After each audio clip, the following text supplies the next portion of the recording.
Welcome back to another week on the Sturry Link Road project. This is episode 25, and this week had a slightly different feel to some of the ones we've had recently.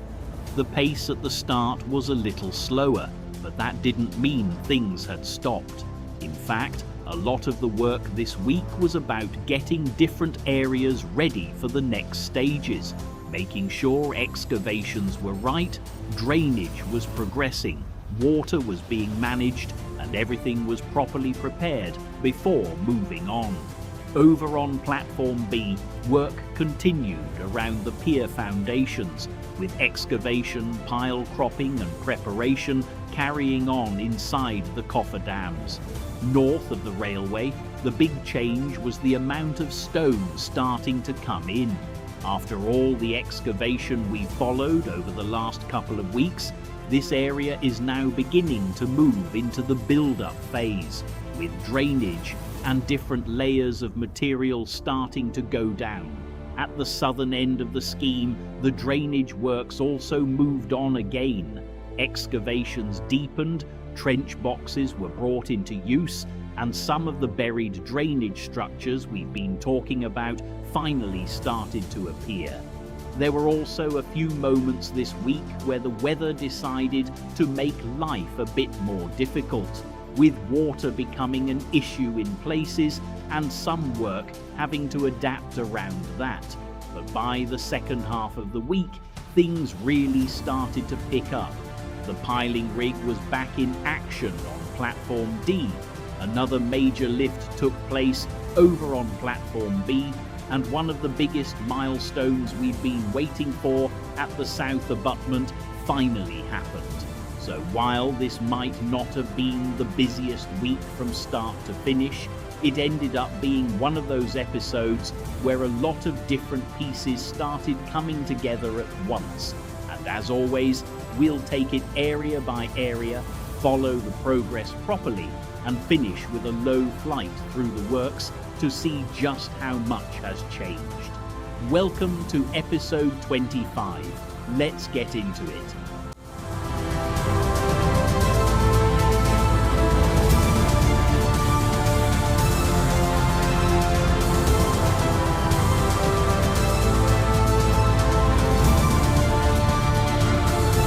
Starting this week at Pier 2, pile cropping is still underway inside the cofferdam. It's one of those operations that's fascinating to watch up close. The hydraulic cropper clamps around the pile and uses a huge amount of force to break the concrete away in a controlled way, gradually reducing the pile head down to the required level. It looks aggressive, but there's a clear purpose to it: exposing and preparing the piles so the reinforcement can eventually be tied into the pile cap above. And by the end of this week, we'll see exactly what all that preparation is leading towards when the south abutment reaches its concrete pour. Down at the southern end of the scheme, excavation is underway for the new bypass separator. This forms part of the road's drainage treatment system, helping to trap oil, fuel and other pollutants washed off the carriageway, while allowing larger storm flows to continue through the system without overwhelming it. Once installed, it'll sit completely underground as part of the drainage route towards the attenuation system. North of the railway, the landscape has already changed dramatically over the last couple of months, but as we swing around, it was actually the surrounding fields being cut back that caught my eye. Freeze it here for a second, because this gives you a real sense of the scale. Much of this wider area forms part of the Sturry development, where up to 630 homes are planned. Right now, it's still open fields, but over the coming years, this view is going to look very different.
Down at the south abutment, things were a little quieter this week, but there was still plenty happening behind the scenes. With the pile cap now heavily reinforced and formed up, much of the activity here was focused on checks, inspections, and making sure everything was exactly where it needed to be before moving on to the next stage. On something this substantial, once the concrete goes in, there's very little room for going back, so a lot of the work at this point is about verification rather than visible construction.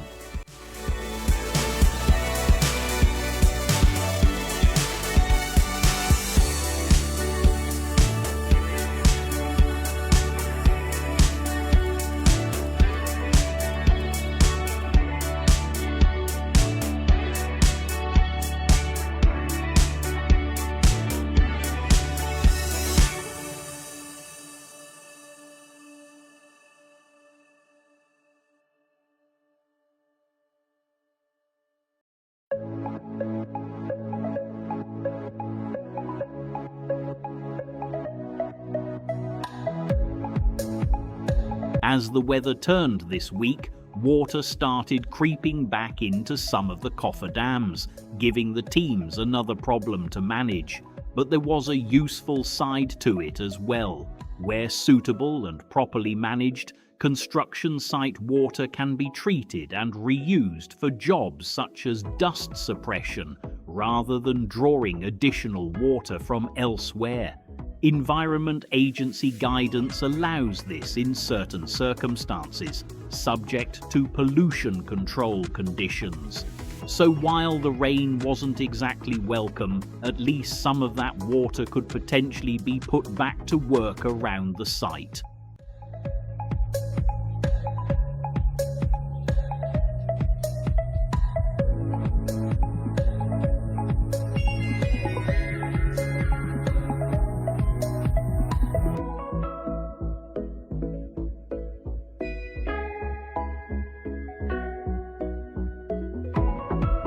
Down at the southern roundabout, the trench box is now in place and the excavation for the bypass separator is complete.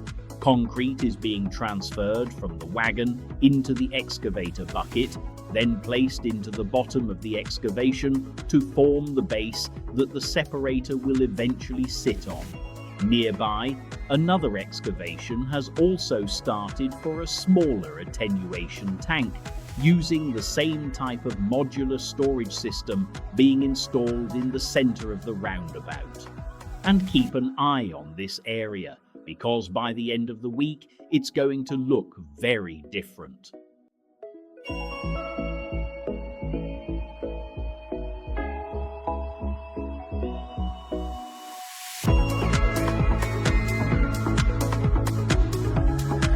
Because of the soft, wet ground here, it isn't simply one type of stone. There's a drainage layer at the bottom, with different classes of engineered fill, including 6N, 1A, 1 and 1A, used through the various parts of the build-up. And there's still a long way to go. When complete, the north abutment will rise to around 15 meters above the existing ground level. So after weeks of watching this excavation get deeper, we're now starting to see the first real signs of it building back up.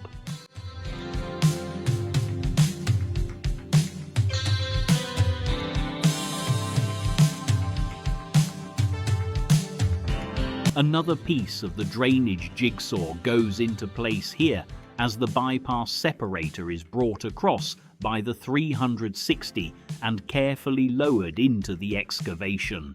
With the concrete base already prepared, it's now being set into position as part of the treatment system for runoff from the new carriageway. A relatively quick lift, but another important bit of infrastructure now in place.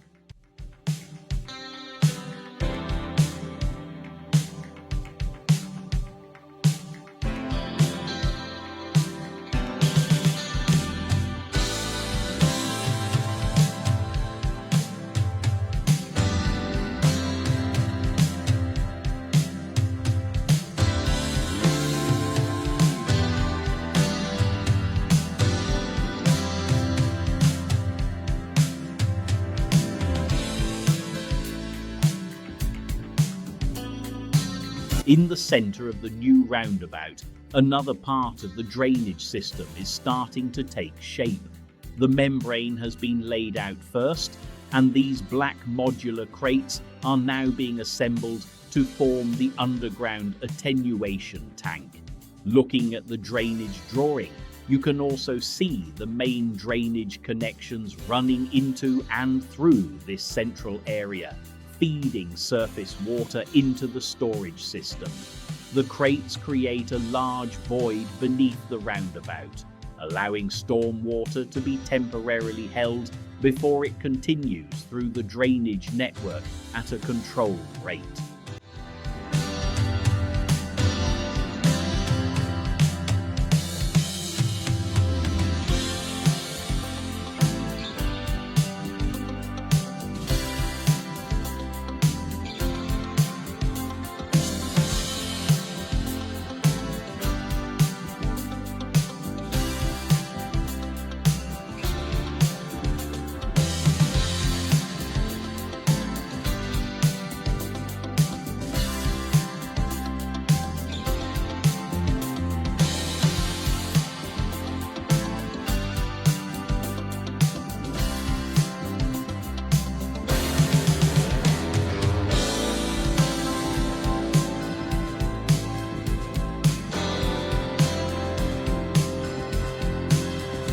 Thursday morning saw CFA piling continue on Platform D for the first time this week.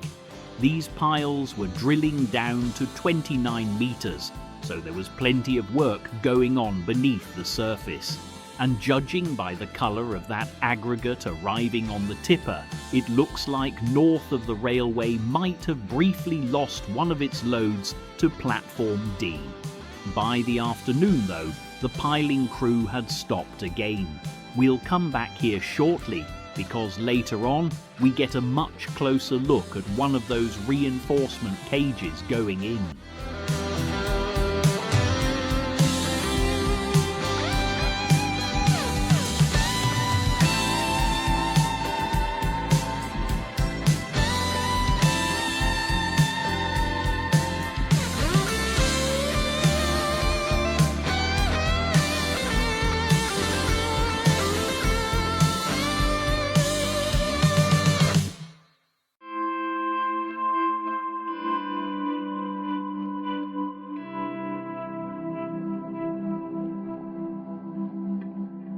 Also on Thursday, there was a little bit of activity back inside the south abutment. A few minor fixing and adjustment works were being carried out around the reinforcement and formwork. Nothing too dramatic, but clearly part of getting everything exactly where it needed to be. And with the major pour still ahead, this was very much a case of final preparation rather than another big construction stage.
As we come back towards Platform D, you really start to appreciate the scale of this piling operation.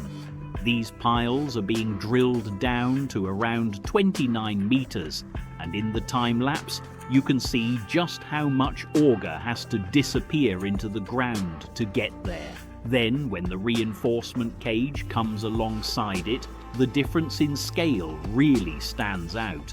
The drill string looks enormous by comparison. It's a hell of a depth, and another reminder of just how much of this viaduct is being built, where you'll never actually see it.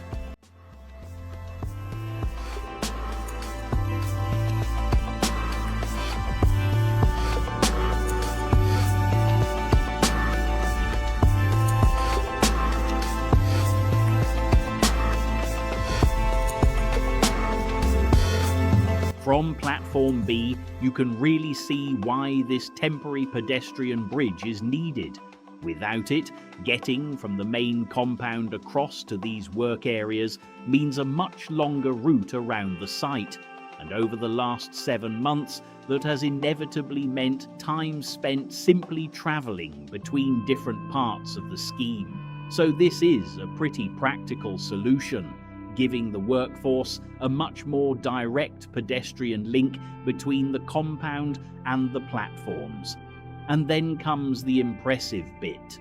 The crane is brought into position, the chains are connected to this huge scaffold footbridge, and the whole structure is carefully lifted clear.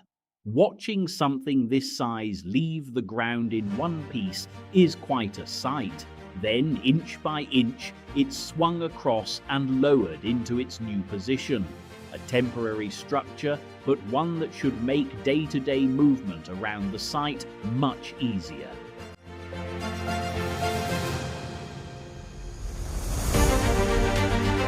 Friday morning, 7:45, and with the pre-pour inspection signed off the previous afternoon, this was exactly what we'd been waiting to see. The concrete pump is set up at the south abutment, the crew are in position, the vibrating pokers are ready, and for a few minutes there's almost a calm over the whole area as those final checks are carried out. Because once this starts, it doesn't really stop. What you're about to watch is roughly 5 hours of work compressed into just a couple of minutes, 15 concrete wagons and around 110 cubic meters of concrete going into the pile cap. Months of work have led to this moment, so for this bit, there's not much more I need to say. Sit back and watch 5 hours disappear in 2.5 minutes.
As we finish another week, take a look across the scheme as a whole. 7 months in, and what started as fields, temporary access and enabling works is now becoming a construction site, dominated by foundations, drainage, earthworks, and the first permanent parts of the viaduct. And this week, one of those permanent elements reached a major milestone. Down at the southern roundabout, the drainage system is really beginning to take shape. The membrane is down, and these modular attenuation crates are being assembled through the centre, creating underground storage for surface water from the new carriageway. Alongside the bypass separator, pipework and attenuation pond, we're now starting to see how all these individual drainage elements connect together. North of the railway, we drop back into the huge excavation for the future north abutment. For weeks, this area was all about digging down. Now, increasing amounts of material are starting to go back in. A drainage layer has been established across the wet formation. Terram runs around the step sides, and different grades of engineered fill are beginning to build the area back up. There's still an enormous amount to come though, and from down inside the excavation you can see just how much ground has been removed to reach this point. Over on Platform B, the first of the temporary pedestrian bridges is now in place, but underneath it, Pier 2 shows another challenge the teams have had to deal with this week. Heavy rain has left the cofferdam holding a considerable amount of water, meaning more pumping, cleaning and preparation before work can continue. It's another reminder that construction isn't only about building. The conditions around it have to be managed as well, and then across the larger temporary footbridge, creating a much more direct route between the main compound and Platform B. After months of crews having to take the long way around, these crossings should make moving between the different work areas considerably easier. And finally, the south abutment.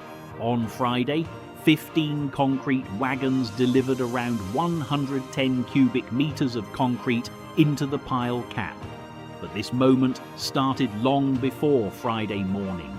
Go back 7 months. There were archaeology and ecology works, temporary access and enabling works before this area was even ready for construction. Then came the working platform, around 1.2 metres of build-up, requiring tens of thousands of tons of stone to be delivered, spread, rolled and compacted. Sheet piles formed the cofferdam. Then 16 CFA piles were drilled beneath it. The cofferdam was excavated. The pile heads were exposed, cut and cropped. Then came the blinding reinforcement starter bars, formwork, bracing, inspections, deliveries and thousands of individual pieces all having to come together. Countless man-hours, months of preparation, all leading to around 5 hours on Friday when the concrete finally went in. And that's why this pile cap represents far more than 110 cubic metres of concrete. It represents 7 months of work to get the first major foundation at the south abutment to this point. And we've watched every stage of it, from an empty field to this. That's episode 25. I'll see you next week.